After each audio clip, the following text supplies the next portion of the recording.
So, um, have you ever really considered the energy puzzle in a place like South Carolina? Mm, It's, famous for its coastlines, sure, but also gets a lot of rain and humidity. it really does.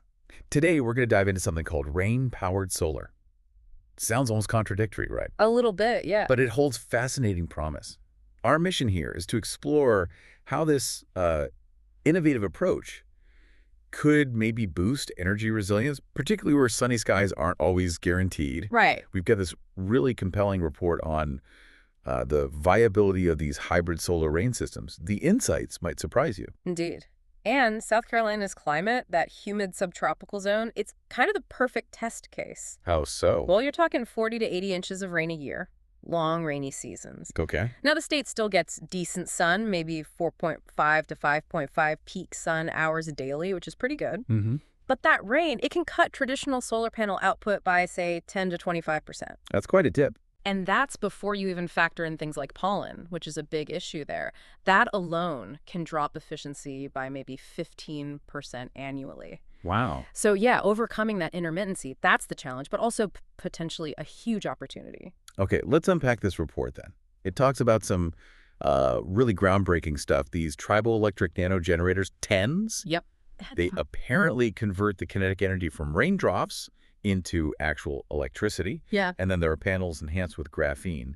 How do these actually work in practice? Well, the ingenuity is pretty cool. So TENS can be these transparent layers right on top of the solar panels. Okay. And they've seen efficiency gains, maybe 5 to 11%, partly because the rain itself hitting the 10 generates power, but also because the rain cleans the panel surface as it falls. So a double benefit. Exactly. And the graphene layers, that's maybe even more interesting. When rainwater, which has ions like sodium or calcium in it, hits the graphene, it creates a sort of voltage difference, basically generating electricity directly, almost like a tiny flat battery triggered by rain. That's wild. But are there limitations? Oh, definitely. Right now, 10 sensors produce power on the microwatt scale. Tiny amounts. Okay, so not powering your whole house yet. Not even close. Think small sensors. Oh. But the potential for development is there. Scalability is seen as more of a when, not an if. And with graphene, well, there are concerns about how it holds up under long-term UV exposure, sunshine.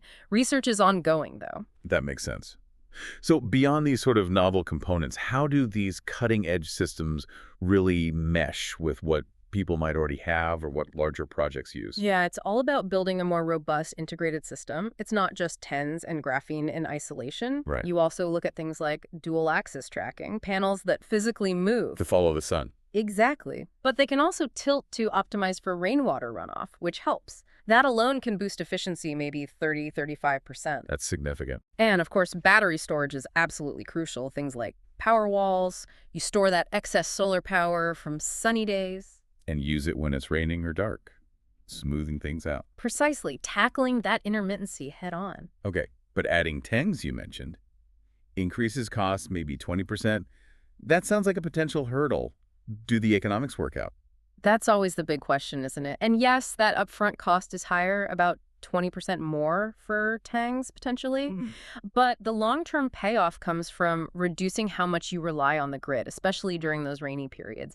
And here's where policy really helps in South Carolina. How so? They have a 1.1 net metering policy, which basically means for every unit of surplus power, your solar panels send back to the grid on a sunny day. You get a credit. A direct credit, yeah. It offsets what you pull from the grid on a cloudy or rainy day. You're essentially banking sunshine.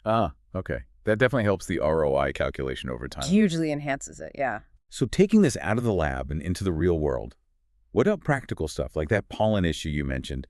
How's maintenance handled? Are there actual homes using this kind of hybrid approach already? Good questions. Maintenance is key.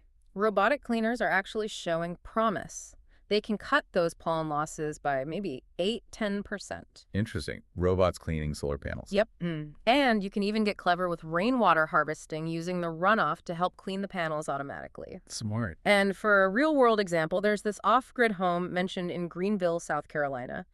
It uses a pretty hefty 22.68 kilowatt solar array combined with power walls. Okay. And this setup lets them maintain their basic power needs even during severe weather like hurricanes. Think about that peace of mind. Yeah, absolutely. Any other tech on the horizon? Definitely. Things like perovskite, quantum dots, tiny crystals that could boost efficiency in low light by 20%, and even AI for maintenance, predicting faults with like 95% accuracy. Lots happening. So wrapping this up, what does this all really mean for our energy future?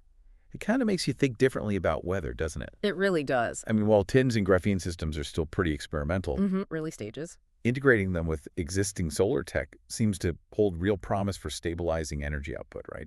Absolutely. The key will be strategic investment in R&D, definitely. And supportive policies are critical. Like tax credits. Exactly. Maybe state tax credits specifically for installing these 10 integrated PD systems. That could really accelerate things.